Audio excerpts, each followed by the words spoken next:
nu teu nekadkeun kana aqaid uluhiyah kana aqaid nabawiyah kitu we.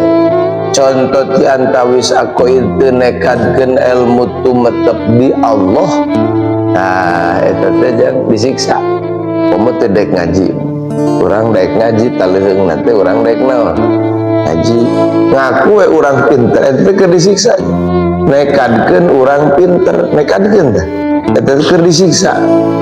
Padahal ilmu mah sifat wahdaniyat teh pan wahdaniyat pi sifatnya di antawi sifatnya sifat ilmu kan. Ari wahdaniyat pi sifat nganapikeun dua kam mutasil jeung kamun mutasil bilangan antel mun pasil bilangan naon pisah.